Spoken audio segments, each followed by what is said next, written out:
Il me répétait sans cesse que j'étais la femme de sa vie, qu'à tout jamais, nous serions liés. Je l'ai cru. À notre mariage, il a juré qu'il me protégerait, qu'il me chérirait. J'ai dit oui, mais très vite, tout a chaviré. Dans le silence de la nuit, j'ai dit non. Il ne m'entendait plus.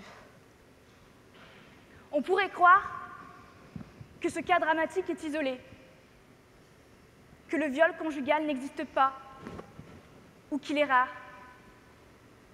Malheureusement, il est d'une triste banalité. Sur les 75 000 femmes violées chaque année en France, 34% d'entre elles seraient victimes de leur conjoint ou de leur concubin. Ainsi, par an, en France, pays moderne et développé, on compte près de 25 000 femmes victimes de viols conjugaux. Ce chiffre vous paraît accablant? Il est pourtant sous-estimé. Selon le collectif féministe contre le viol, elles seraient plus de 40 000 par an. Mais par peur, ou encore à cause de la pression de l'entourage, seuls 2% des viols conjugaux sont signalés à la police ou à la gendarmerie. C'est ce que les professionnels appellent le chiffre noir du viol.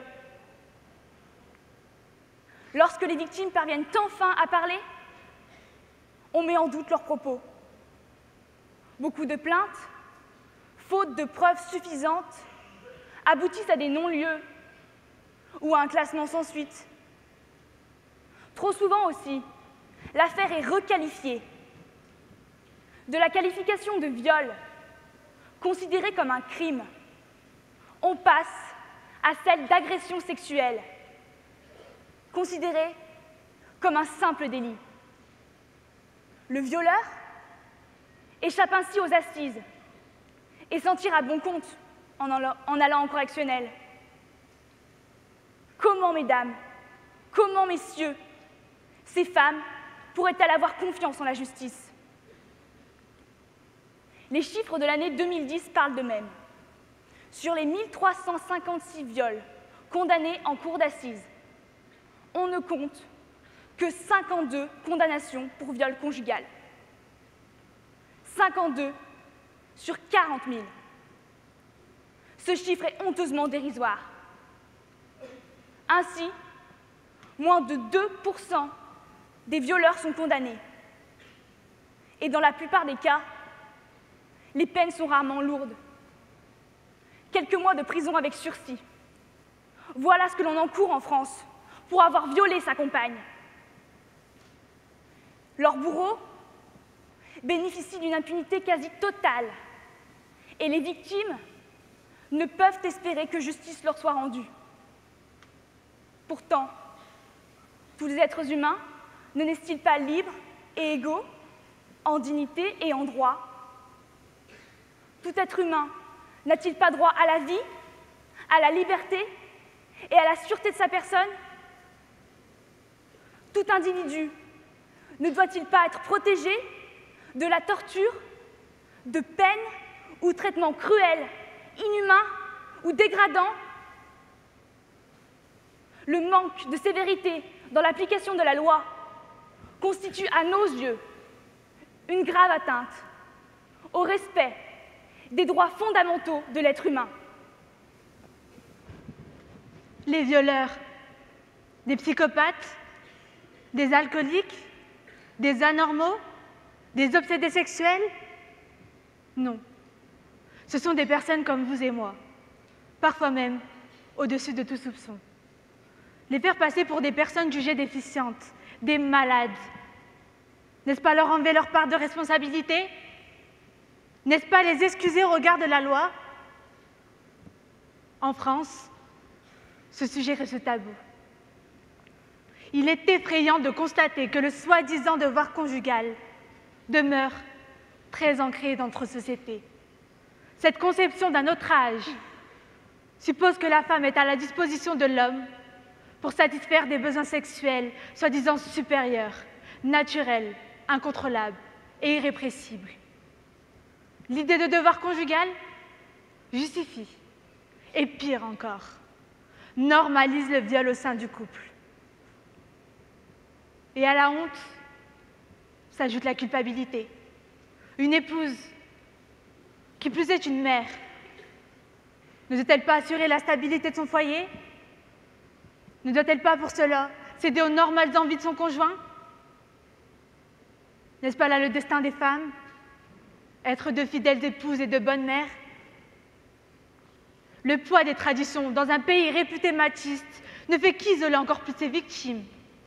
Elles, qui sont priées de tout oublier et de pardonner sans aucune objection.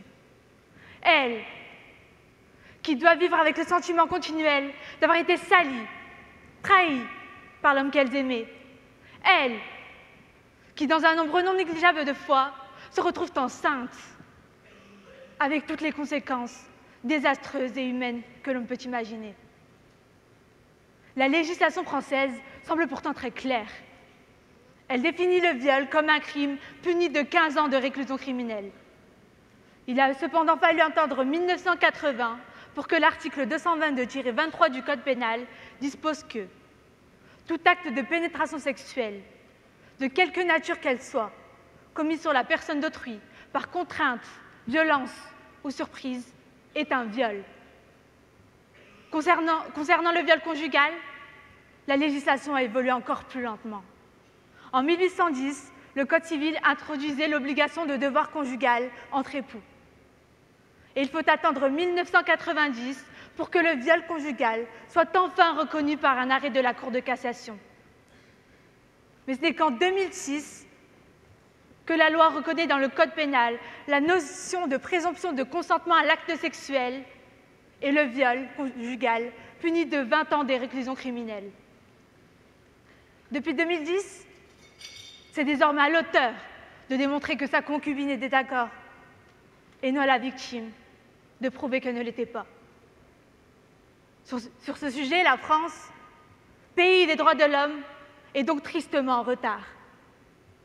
Le viol au sein du couple est punissable en Suède depuis 1965, en Autriche, en Angleterre, au Pays de Galles, depuis les années 90. Cette lenteur du législateur à reconnaître le viol au sein du couple et ainsi à protéger ces femmes peut expliquer pourquoi les violeurs n'ont pas l'impression de commettre l'irréparable.